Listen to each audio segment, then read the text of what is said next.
Hello, the anonymous viewer. Welcome to another episode of the Bachelor series.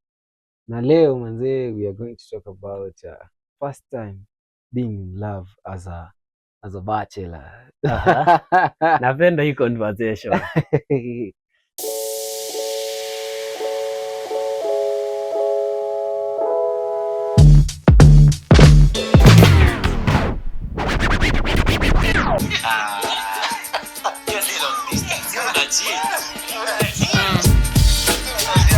Anonymous. Anonymous. Anonymous. The Anonymous Podcast. So nani Beatrice anasemaga story ilianza like this. When nilikutana na Peng. Eh. Haga ilikuwa legit. Jegi zilikuwa zina dance. Leo sauti yangu manzee ni rach. Ni mbaya. Kuna msali alinipigisha nduru. Manzee, Unajua hizo ndo wanapenda wanasemanga. Asubuhi wananipigianga alafu wanasema, "Do I like your morning voice?" Sasa zingine jioni unajaribu kufake unasema, "Manzee ni aje?" Anasema, "Hii leo una fake. Ongea tu venye unaongea." Unajua ukipigia dem early in the morning, the sauti inakuanga very very sexy, very demure. Hiyo ndo unatumianga, tumekupata. Nasema kweli Ndio maana ameshikangi simu za wase asubuhi. Ama akishalala alafu unamwamsha. Inakuanga sexy thing manze. She talks calmly. Usipatane na Nyauyoma. Nyauyoma atakukelelesha. Ndio anapiga kelele asubuhi. Anyway, tupeleke leo story. Unajua mimi sasa nipige hii back story. Sijui nianzie wapi ndo ni lead people towards that nini. So I think it was on a Friday, si ndio? So Friday you guys decided that we are supposed to go out. That time tulikuwa tunafanya photography as a company, as a group. So apparently tulikuwa tumeweka hizi nini za let's go to nini inaitwanga aje, let's travel with sitaki kutaja jina but travel with this to this place. Ilikuwa na Paradise Lost. So mi nilikuwa nimechill tu, alafu unajua hiyo time mi sikuwa na date. So mi sijui kaa nyinyi mlikuwa mna date nyinyi? Time ya Paradise Lost. Me I was seeing someone but it was a new relationship. So hiyo time mi sikuwa na date na I think sikuwa na anything going on with my life. Hiyo time ilikuwa na hustle mbaya manze. So ilikuwa Friday tumetoka shoot. So Saturday we are going to tulikuwa tunafaa tuende hiyo Paradise Lost. So apparently nilikuwa tu Facebook nimechill. Nikaona sasa hapa naweza tag nani tuende naye Paradise Lost.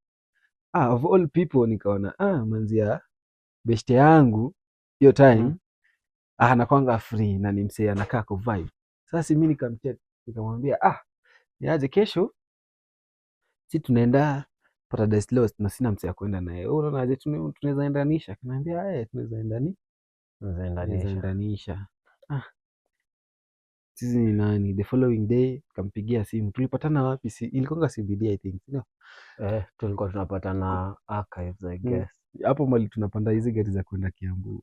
Ni ile siku yenye Lisa alikuwa. Lisa alikuwa. Ilikuwa tulipatana Archives. Karibu nichome. Si alikuwa na msee wake. Si alikuwa msee wake hiyo time. So akamwokalize. So vile alimwokalize asi tukapanda, tulichukonga Uber I think. Tulichukonga Uber because tulikuwa wase wengi tukaona pia we don't know the place, like we don't know the Paradise Lost iko interior pia huwezi tembea kutoka pale. Hiyo gari ikikudrop hapo bado unaingia hivi. Alafu unajua recently ndio alikuwa amechange the route. Kitambo sijui ulikuwa unaingia na wapi. Siku hizi naona unaingia ni kama msee anaingia kwa estate za watu then ndio unaingia ndani. Siku hizi imechange? Siku hizi imechange. Nafaa nirudi huko. Now that I can go and have fun. Nishajua mambo yangu. So si tukaenda, so ilikuwa ni wase wanakaa 2x2. So I think nyinyi mlikaa backbench huko nyuma, wewe na msee wako, si ndio? Alafu mimi sijui nilikuwa ni msee wangu wa hiyo time.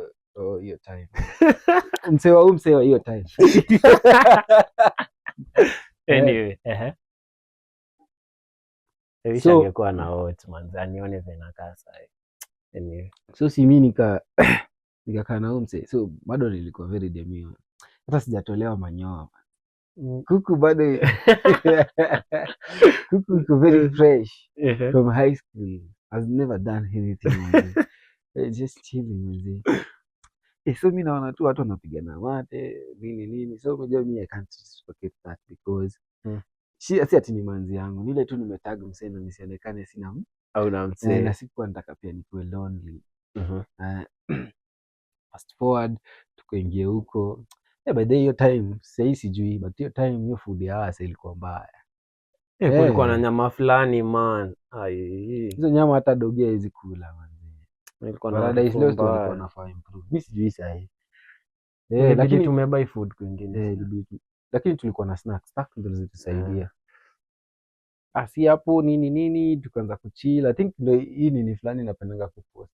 Kama nimevaa jinika. Hiyo time nilikuwa nimekonda man. Una feel hivyo? Nilikuwa nimekonda niko na jinika. Na denim. Hiyo time nilikuwa napenda kuvaa madenim. Na jinika nilikuwa napenda kumatch. Alafu na hizi viatu fulani sijui zinakaa semi official, sijui jina zao hadi sana. Na huyo dem alikuwa amekuja tu amevaa smart casual. Miaka ni bamba, so sitaki kuongelea story za wase wengine. Wase wengine ni akina nani? Nyinyi. Sisi tukaenda tukajibamba nini. Nikumbusha mbali. Hiyo time tulipiga zile mapicha za coke. Hata nikuinterrupt kidogo. Unajua like umenikumbusha inaitwaje hiyo time juu unajua sikuwa nimekaa nao dem hata like 2 to 3 weeks. But wase wangedhani nimekaa naye a long time juu ya venye tulikuwa tuna interact. Ule dem mwenye tulikuwa inaitwaje tunakimbiza pombe hapa hivi inaitwaje hapa Woodley at some time. Sio ndo time nilipatana naye na tukaenda Paradise Lost. For the first time hiyo time ndo nilionaga uko in love. Jamaa tumekaa maskani hata sasa niseme Kiswahili. Jamaa tumekaa maskani wazee. Tunachonga vembe. Tunajibamba. Bagi ya lele mtoto. Alele mtoto. Kidogo kidogo anambia kuna shughuli nafanya ndio nipigia mahali. Watu wakiwa in love wakiwa watoto wanafuatana kama jinga. Tunataka vile zile makondo zinafuatana. Lakini ulikuwa unanibamba hiyo time. Twendeni hivi guys man. Nipeleke hivi alafu tuona vipi. Alafu unatuacha kwa gate, main gate. Walai, si ulikuwa unatuacha mbali. Wewe unaenda shughuli zako. So unataka lakini si niliwa tag mkatokea. Lakini hatuwezi endea dem mmoja si watatu. Sisi lazima tujichore. Lakini si hiyo time sikuwa najua kama kulikuwa na inaitwa dynamics zilikuwa je. Hata mimi naenda place mpya msi. Unaweza tana pusikie Edu alirusha kutoka kwa balcony huko fourth floor kwa wenyewe. But anyway unaweza endelea na story. Tuko tunapea privacy manzi. Watu wa siku hizi naona mdem mmoja watu 20, watu 25. Unashangaa kwa ni dada. Unataka kushare matako kwa klabu sana. Si ndio tu boys wako wewe pia jipe tu shughuli upe space. I think nilikuwa napiga mapicha nikamrecord tukaenda tukafanya boat riding tukacheza kama mboga then after there ndio watu wakaseparate sasa. Kijana kadijia.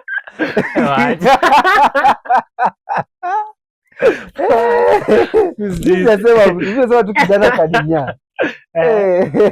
Tukisha explore Paradise Lost.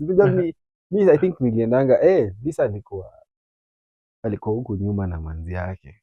So mimi I think tuli explore tukaingia huko juu alafu ndo tukarudi na njia tukaona mali tunaanga zip lining alafu narudi hivi. Kumbe hii ndio shortcut. So Lisa alikuwa hapa, si tulikuwa kwa bridge. Tulikuwa hapo kwa bridge. Saa nyingine sijui mali alikuwa. Kila mtu alienda. Kila mtu tu alienda. Mimi nakumbuka nikiacha kina Lisa hapo kwa mali drinks zilikuwa hapo kwa hapo mali kulikuwa na kimini bar. I think ilikuwa hapo kwa hiyo mini bar ilikuwa inakaa iko place fulani kuna nikaa iko juu ya maji Soto. Mimi nilitoka tu kisniper man. Juu si tunaenda ku adventure before magizingi. Fast forward, so kila mtu sasa mimi vibe yangu iko kwa dem juu. we have never talked about anything. We are just chilling. Ilikuwa first day. Ilikuwa first day. Tujaibonga about shit. So unaget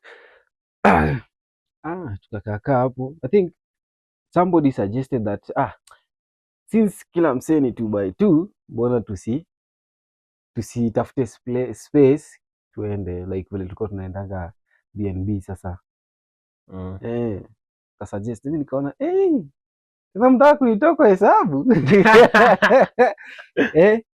So ndo nikabidi nimeanza kujituma. Je, niko najua hapa ikienda vile inaenda. So jituma hakuna reward. Hakuna reward.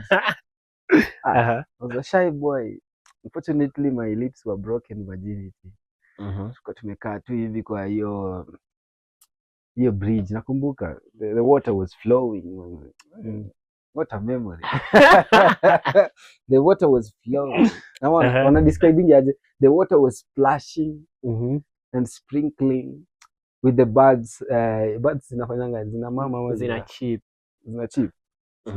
But the birds, whatever they are doing, and the frogs were frog na sijui. Frog were and the frogs were doing croaking. Whatever they were croaking. Whatever they were doing. It was a chilly evening around 18:30. I think wanafunganga huko hiyo time. So tumeangaliana, tumeongea, it's on awkward moment. Mimi nikaanza tu kusimpa hapo. Nikamwambia tu dem, after this unaenda where? Ananiambia anarudi kwao. Kwa sababu ilikuwa karibu. Paradise Lost iko Kiambu. Kwa ilikuwa karibu na mimi nikaanza kusema kinaidu ataenda tu hadi Nyane na mimi ndakuwa tu niko tu hapo. Na sina mtu. Sasa mimi ndo ndakuwa watchman. Naangalia tu tukabonga tukabana. Mimi sijui tulifanya nini ndo tukakisiana. So kuna tukisiana think vitu zili change because I think mali if you go onto my Facebook, people who Facebook idea iko, you'll see a picture of me carrying a yogurt and that person is hapo. Tunakumbuka hiyo picha nilikuwa nimeshika hivi. Hapo ndo nilianza kushika Tumblr. Oh yeah, I guess so. But ni picha kitambo. Nakumbuka lakini so kusema kweli nilianza kupenda kutoka kitambo man. So when I tell you I'm being loved, I'm loved. So apparently alikuwa amekuja na 2 yogurts. She was considerate enough to carry one to share. So akachukua hiyo moja. I think zilikuwa 2, moja strawberry na nyingine ilikuwa vanilla. So as always, you know, women they'll still give you the strawberry one but still want to taste the nini nini. So we were kind of sharing. So I think ni boys wetu ndo alitupiga picha. So fast forward nikamwambia kama bishti zangu tunaenda another location. Apparently ukienda home mimi nitakuwa alone na nitafeel vibaya. So what do you think? Akasema yeye kwa ameambia mzazi that anafaa alale huko. So yeye anafaa arudi tu home. Mimi nikaanza tu kusimpa hapo. Nikasema the only way Ude wanaenda na mimi ni if I make her to feel that akuwe na hiyo haja.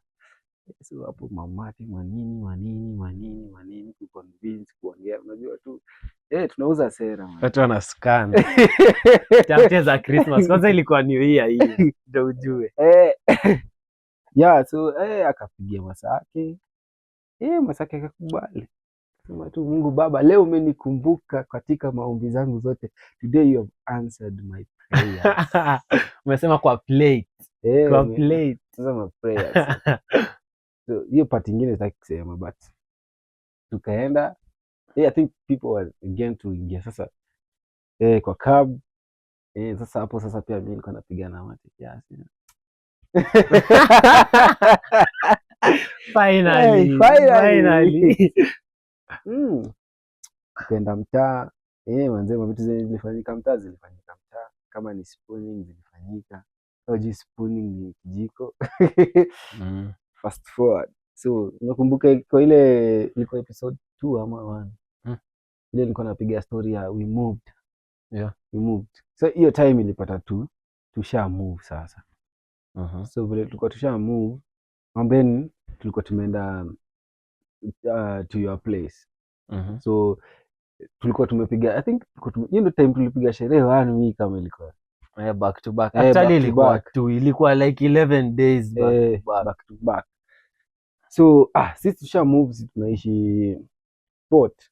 So sisi tuko na hiyo freedom, tunaweza rudi kwa nyumba time tunataka vile tunataka. Wazazi pia waongee. Wako bwana. Wako dala. Hapo ni December. Wewe unapigianga tu simu unaambiwa, artist huko. Ati leo ni birthday yangu tokea. Ati wewe unakunywanga nini captain? Nakumbuka ile demo alidai ate yule. Alafu akanipeleka out na date. Wasichana wanajituma kitambo. Wasichana sikizo wananiboa. Na wasichana sikizo wanakuboa. Kitambo alikuwa on. Mwanzo hiyo demo ni nice. So sisi tumemove kwa hiyo space mpya, tumechill. So after so the following day hiyo demo akaenda kwao. Juu alikuwa lazima aende kwao ndio report mzazi wake aone at least ako fit. Si mimi nikarudi my normal, ilikuwa ni normal tu ni zangu zenye mimi hufanya. Right, hiyo time ilikuwa bado kwa studio. So tulikuwa tunashare na wase wengine hapo. So one day demo akapita tu out of nowhere, unacheki. Nimekumbuka actually. So unaona huyu dem before ni meet. Kwa hiyo mbogi yao alikuwa na mbogi yake. Unacheki vile sisi tunakonga na mbogi yetu. So kuna day boys wangu alinipigia simu that nafaa niende nipige picha ya baby shower ya huyo dem, ya hao madem. Na get. So mimi nilienda. So huyu dem apparently hakutana kwa hiyo mbogi. Hiyo siku yenda alimiss. Kwa hiyo mbogi. Na kwa hiyo mbogi mimi nilikuwa nataka dem fulani hapo. Na kumbe huyo dem nilikuwa nataka ndo nilikuwa naenda kupiga baby shower. Hiyo baby shower. Kumbe alikuwa mpata ball. So mimi kupatana na yeye ilikuwa ni after a while, like after 9 months. So vile nilipata ball nilikuwa rada ni chafu. Beti imechomeka. Sijui ni yeye ama ni best yake ndo alikuwa na hiyo ball, sikumbuki vizuri. So kwa hiyo mbogi kuna dem alikuwa ananidai. Na mimi sasa sikuwa na hiyo info. So dem ndo alikujaga kunishow. Tulianza kudate, sasa alianza kunishow. So siku moja nimekaa tu studio. I think ilikuwa ni maybe after a week or something. Ama 3 days something. So pia alikuwa anakaa maybe Kibit. So vile alikam alikuwa najua niko na studio. Akakuja akaingia studio. So unajua manigas wangu nilikuwa na hao akajitoa. So tumebaki wasi wawili. Tukabonga tu tukavibe. Mimi nikasema this nothing. Mimi siwezi bonga sana. Tukabonga ikafika time yake. Akaenda mashughuli zake. Kufika mtaani naona tu simu. Ni aje? Will you be my boyfriend? Really propose walai. Mimi nikacheka. Nikamwambia mimi sikudai. Akaniambia unajua madem tu. Mimi ati nilikuwa tu na joke nione kama nini, nikasema sawa na kwa boy wako. So from there ndo nikaanza kudate. So vile nikaanza kudate. So hiyo vile tulikuwa tumemove mimi na wao boys wangu, akakam kaona keja akasema you know you're starting from a humble beginning and I really like that at least umetake hii step. Akasema unajua mimi bado akili yangu haikukua.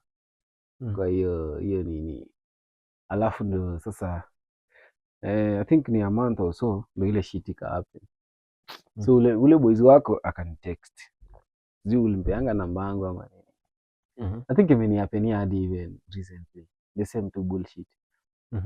ule boys wako aka text, tukaanza kubonga. Alafu siku moja sasa tulikuwa tumekaa studio.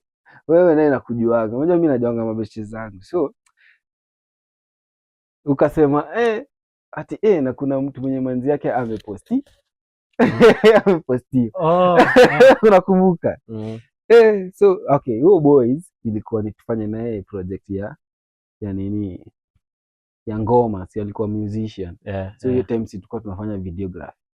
So ilikuwa tufanye naye music. So okay, he was never close to me but he was close to you. Sasa mimi ndo nikaanza za kukua close to the nigga. So unajua in fact haikuwa okay. Tuseme hakukuwa na closeness. Ilikuwa ni venye alikuwa KCA, tulikuwa tunafanya common unit, na akakuja akarealize mimi ni msee wa mtaani. Una get? But sasa unaona ile unaweza ona tu msee ukue zile za au msee afai kukuwa msee difficult kuongea naye. So si akaona na msee pia anafanya photography, si tunaweza fanya project. Sasa tukaanza kwa mabeshte ile tu tunabonga na share YouTube channel, sijui ako na TikTok nini.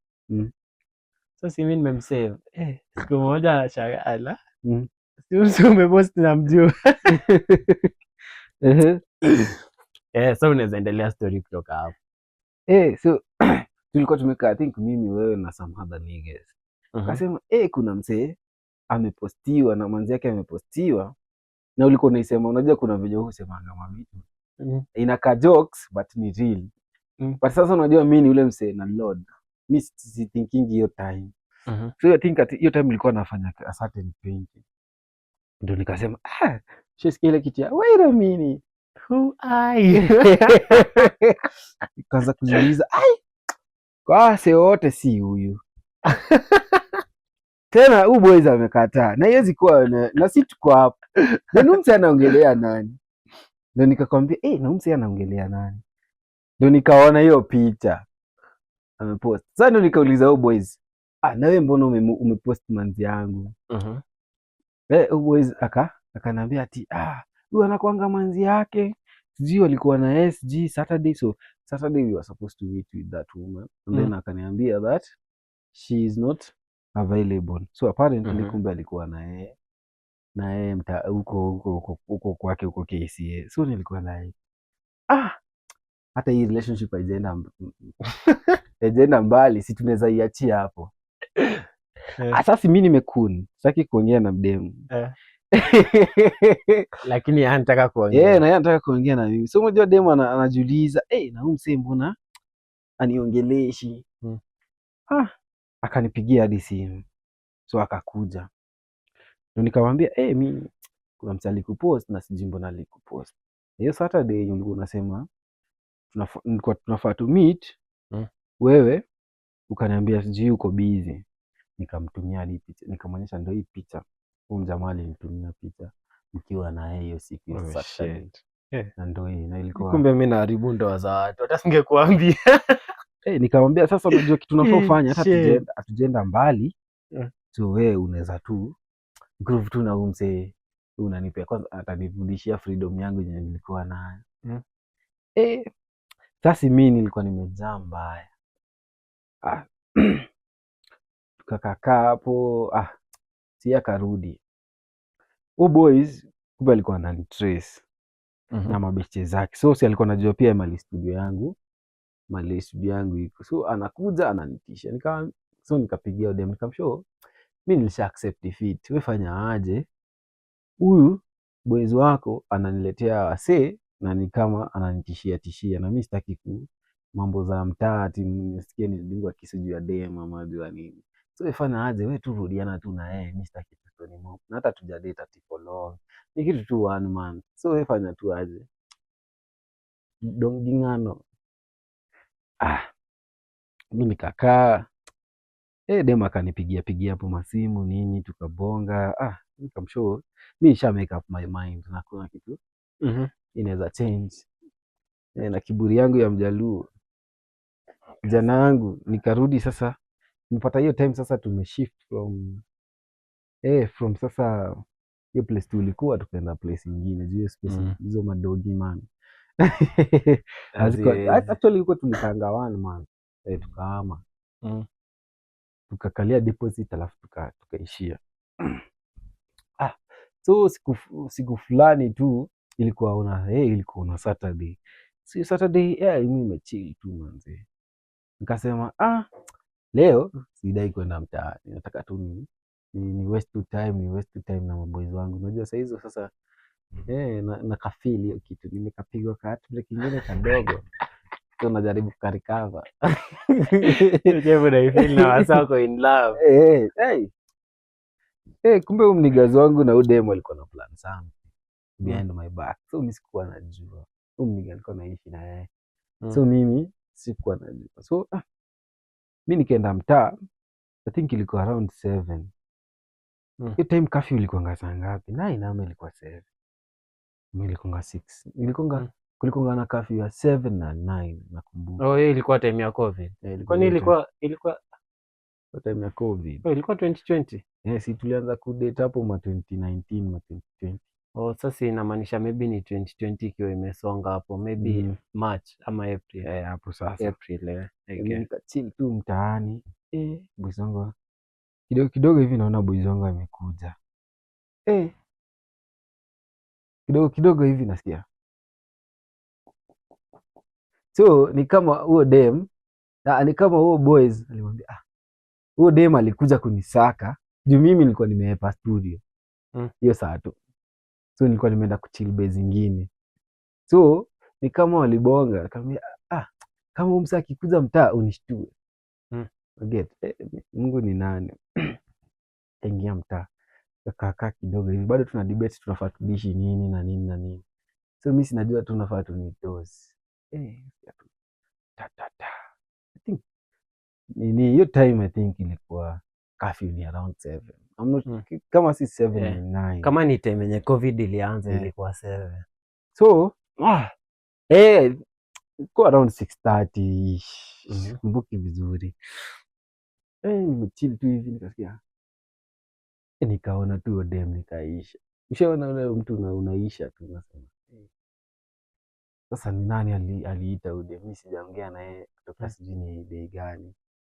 Na sijui amekuja kufanya nini na sijui anajua hadi tunaishi hapa.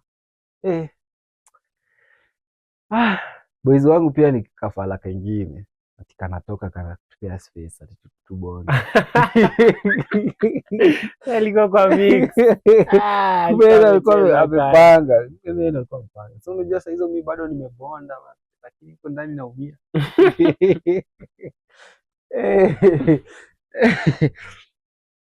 So nikamchuja nikamwambia wewe mimi sitaki stori zako manze, wewe rudi tu chuo na mimi nisha accept defeat. Mimi niko kwa process yangu ya kuheal. Sitaki tu story mob manze.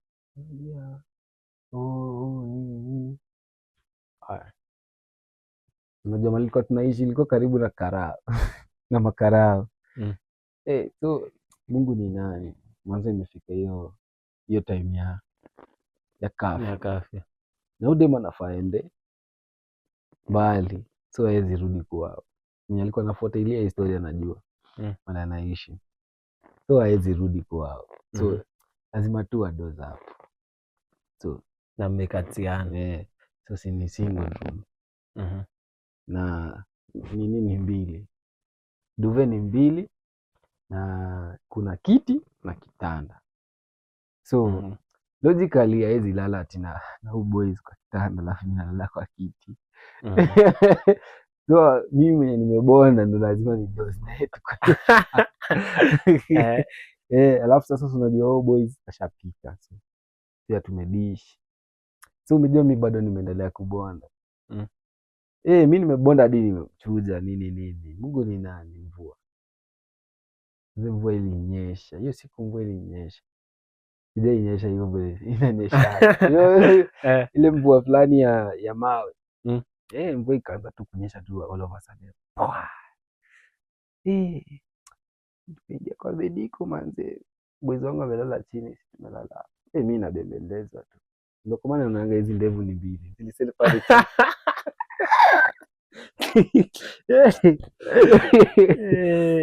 Unaambiwa pole. Bembelezwa hapo.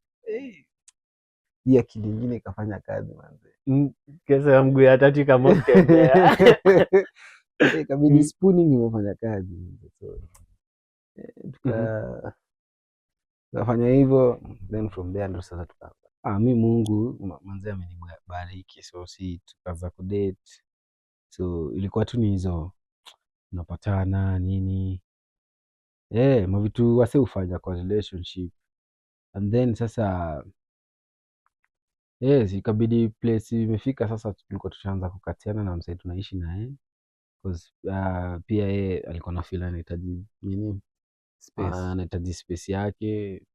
Unajua tu mademu hiyo story, anakuambia yeye anataka kuja kwa chali yake atembee uchi, azitembea uchi kama besti yako ako hapo, alafu pia huwezi shinda umepiga boys wako exile 24/7. Pia ikaifiti.